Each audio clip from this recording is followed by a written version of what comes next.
pelajaran pendidikan Pancasila dan kewarganegaraan. Sebelum saya memulai materi pelajaran, perkenalkan dulu, kita kenalan dulu ya. Tentunya kalian semua belum kenal dengan saya, mengingat saya di kelas 10 tidak mengajar. Untuk kelas 11 ini, perkenalkan, saya Sida Susanti, cukup dipanggil Ibu Sida saja. Kemudian saya juga mengucapkan selamat kepada kalian semua yang sudah naik kelas ke kelas 11.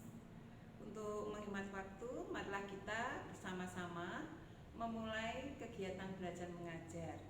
Dan pada materi bab 1 ini, itu judulnya tentang harmonisasi hak dan kewajiban asasi manusia dalam perspektif Pancasila. Dalam bab 1 ini ada 4 hal yang akan kita pelajari.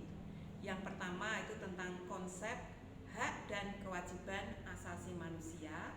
Kemudian yang kedua, substansi dari hak dan kewajiban asasi manusia dalam Pancasila.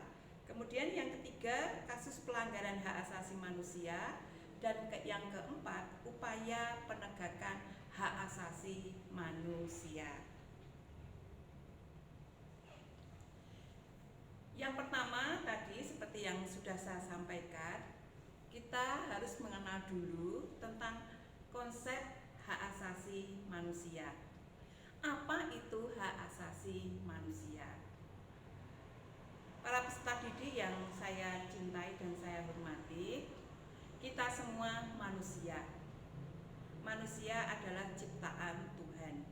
Setiap manusia tanpa kecuali itu pasti memiliki hak asasi.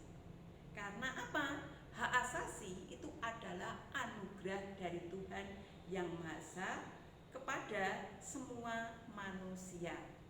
Sehingga dari sini kita bisa menyimpulkan secara sederhana apa itu hak asasi manusia.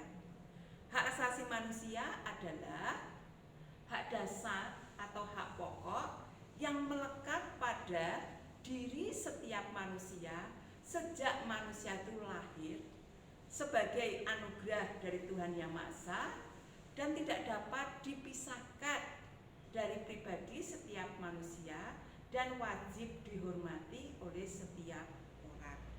Sehingga dari makna sederhana ini, mulai sekarang saya menginginkan kalian semua untuk saling menghormati hak asasi teman-teman kalian.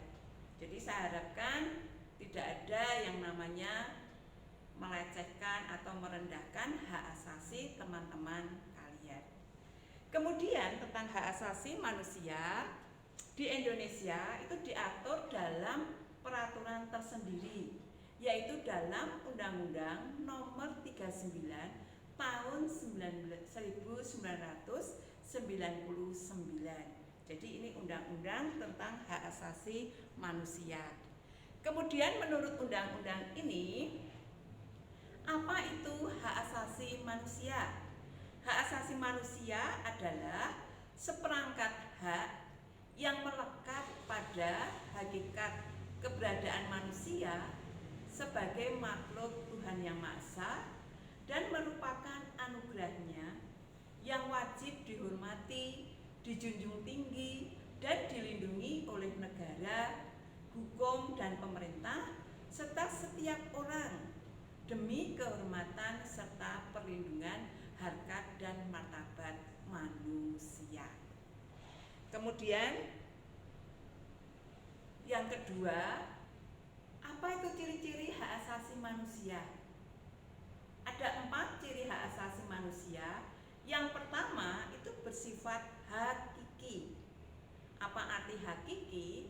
Artinya di sini bahwa hak asasi manusia itu pasti dimiliki oleh setiap manusia sejak lahir. Berarti tidak ada satu manusia pun yang tidak memiliki hak asasi manusia. Dan itu secara otomatis dimiliki oleh setiap manusia sejak dia lahir, langsung melekat hak asasi manusianya. Ciri-ciri yang kedua itu memiliki sifat universal. Apa artinya universal? Itu bahwa hak asasi manusia itu berlaku untuk semua orang tanpa memandang perbedaan-perbedaan. Maksudnya di sini tidak memandang apakah itu laki-laki perempuan, kemudian dari suku apa, statusnya bagaimana, kaya miskin, dan lain-lainnya. Kemudian ciri yang berikutnya itu tidak dapat dicabut. Artinya di sini bahwa hak asasi manusia itu tidak dapat diserahkan kepada orang lain ataupun dihilangkan ataupun dimusnahkan siapapun. Jadi itu langsung melekat dan tidak dapat dipisahkan oleh siapapun. Kemudian tidak dapat dibagi, artinya di sini bahwa utuh, bahwa setiap orang itu mendapatkan semua haknya secara utuh. Kemudian berikutnya, apa yang melatar belakangi kelahiran hak asasi manusia? Di sini ada beberapa. Yang pertama yaitu kesadaran manusia tentang pentingnya harga diri, pentingnya harkat dan martabat manusia. Sehingga dari sini kalau semua manusia itu sadar, diharapkan bahwa kita semua itu saling dapat menghormati, menghargai hak asasi orang lain. Kemudian yang kedua, itu semakin berkembangnya kesadaran manusia untuk saling menghormati sesama manusia. Karena mungkin kita merasakan bagaimana rasanya hati kita, perasaan kita kalau kita itu dilecehkan atau direndahkan hak asasinya.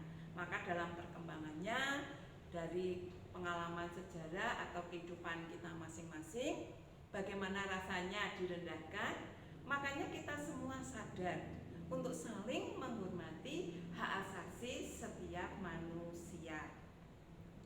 Kemudian yang ketiga, alasan yang ketiga, itu dampak dari penjajahan antar manusia. Tentunya kalian tahu bahwa hidup di bawah penjajahan itu tidak enak, rasanya sakit. Karena apa? Ya hak asasi manusia kita sendiri itu direndahkan, diinjak-injak, yang dalam kenyataannya itu bisa mendatangkan kerugian baik itu secara fisik maupun non fisik. Kemudian alasan yang keempat itu menghindari adanya sikap diskriminasi atau sikap membeda-bedakan antar golongan, antar status sosial ataupun perbedaan-perbedaan yang lainnya. Kemudian berikutnya penggolongan HAM. Penggolongan HAM ini ada beberapa atau macam-macam HAM itu ada beberapa. Yang pertama itu penggolongan HAM secara umum atau universal. Ini dibedakan atas beberapa. Yang pertama hak asasi pribadi. Hak asasi pribadi di sini sebagai contohnya yaitu hak asasi setiap manusia untuk beragama, untuk memeluk suatu agama yang tentunya di sini didasarkan pada keyakinan kita masing-masing.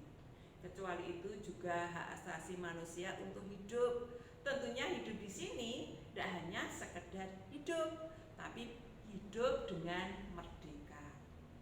Kemudian yang kedua, hak asasi ekonomi. Contohnya di sini yaitu hak asasi setiap manusia, misalnya untuk menjual sesuatu atau membeli sesuatu atau untuk memiliki usaha dalam bidang tertentu. Kemudian yang ketiga, hak asasi politik. Contohnya hak asasi manusia untuk mendirikan parpol atau ikut serta dalam pemilihan umum. Misalnya kita memilih salah satu parpol atau kita memiliki hak juga untuk menjadi anggota lembaga perwakilan rakyat, baik itu di tingkat daerah maupun di tingkat pusat. Kemudian berikutnya, hak asasi untuk mendapatkan persamaan dalam bidang hukum. Misalnya saja kita di depannya Pak Polisi atau Pak Kejaksaan, kita masih memiliki hak untuk apa? Ya diperlakukan secara sama maupun adil dalam bidang hukum. Kalaupun mungkin kalian pernah mendengar ada asas praduga tak bersalah, atau mungkin yang sudah tertangkap basah melakukan tindakan pelanggaran hukum, itu pun juga masih harus mendapatkan perlindungan hukum. Mungkin kalau kalian melihat di televisi ada seorang terdakwa kasus tertentu, itu saja walaupun dia disorot kamera oleh wartawan, dia juga masih misalnya dilindungi hukum dengan cara wajahnya ditutupi. Biar ya dia tetap mendapatkan hukum, tidak dicemarkan nama baiknya. Kemudian yang berikutnya, hak untuk mendapatkan perlakuan yang adil. Ini dalam bidang apapun, contohnya dalam proses peradilan atau melakukan kegiatan yang lainnya.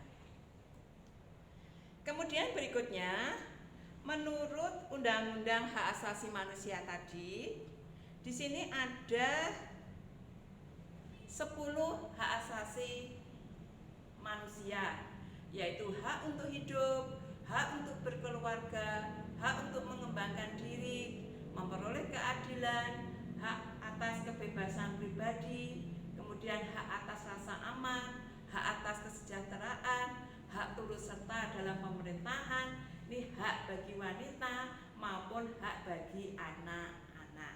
Coba menurut Undang-Undang Nomor 39 Tahun 1999 ada pertanyaan dari Bu Sida, mengapa di sini ada hak wanita, ada hak anak, tapi kok tidak ada hak untuk laki-laki? Coba ini kalian renungkan, kalian cari jawabannya. Kemudian berikutnya, menurut Undang-Undang Dasar 1945, nanti kalau kalian melihat ini Bu Sida hanya memberikan gambarannya. Yang penting dalam UUD 1945, hak asasi manusia itu diatur mulai pasal 27 sampai 34. Tolong nanti kalian cari dalam UUD 45, ini Bu Sida hanya memberikan garis besarnya saja. Kalau secara lengkapnya nanti lihat dalam UUD 1945. Kemudian berikutnya,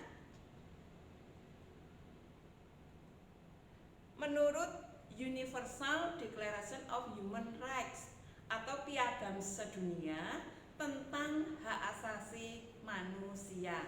Menurut Piagam HAM Sedunia, hak asasi manusia meliputi ada 4, yaitu hak individual atau perorangan, kemudian hak kolektif atau bersama dengan orang lain, kemudian hak sipil dan politik, hak ekonomi, sosial, dan budaya.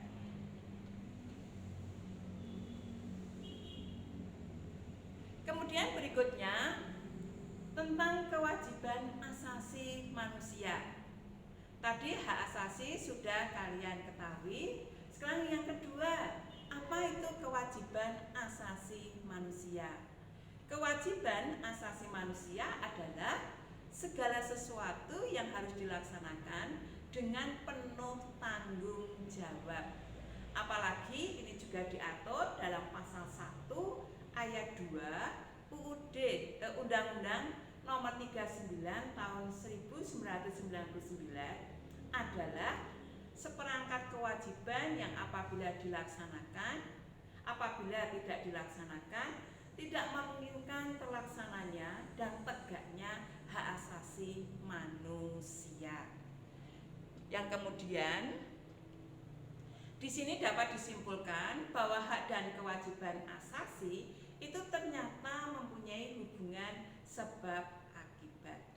Artinya, jika seseorang sudah mendapatkan haknya, itu berarti dia sudah sudah melaksanakan kewajibannya. Misalnya seseorang mendapatkan gaji, mendapatkan upah, penghasilan atau bayaran, tentunya setelah dia melaksanakan kewajibannya. Kewajibannya apa? Ya melaksanakan pekerjaannya. Kecuali itu juga bisa disimpulkan di sini bahwa hak dan kewajiban asasi itu tidak bisa dipisahkan. Artinya bahwa dari kewajiban itu akan muncul hak, dan sebaliknya jika ada hak pasti akan muncul kewajiban. Kemudian yang ini yang perlu kita prihatinkan dalam kenyataannya, bahwa yang terjadi dalam masyarakat itu pelaksanaan hak dan kewajiban asasi itu tidak seimbang. Apa maksudnya tidak seimbang di sini? Artinya bahwa kebanyakan masyarakat atau mungkin kita sendiri itu lebih banyak menuntut hak kita, ya tak? Lebih banyak menuntut hak kita. Padahal kita semua tidak sadar apa kewajiban yang sudah kita lakukan, apakah sudah sebanding dengan hak yang nantinya kita berikan. Kita sekarang bisa contohnya seperti yang terdapat dalam UUD 45, bahwa setiap warga negara itu memiliki hak untuk hidup layak. Maksudnya layak di sini apa? Ya tercukupi akan kebutuhan sandang, pangan maupun papan. Dalam kenyataannya masih banyak warga negara Indonesia yang hidup dalam kemiskinan. Apakah ini sebagian besar rakyat Indonesia itu sudah melaksanakan kewajibannya? Apakah mereka itu sudah belajar dengan baik, sudah bekerja dengan baik, sudah menabung, sudah hidup sederhana, atau dalam kenyataannya mereka itu malah apa? Malas untuk belajar, malas bekerja, malas berusaha. Kemudian berikutnya untuk yang kedua tentang substansi hak dan kewajiban asasi manusia dalam Pancasila akan Bu Sida sampaikan minggu depan. Tolong sekarang tugas kalian semua untuk mencari contoh hak warga negara dalam UUD 45 mulai pasal 27 sampai 34 tadi. Tolong kalian cari contoh wujud konkretnya dalam lingkungan keluarga, lingkungan sekolah maupun masyarakat. Demikian pertemuan kita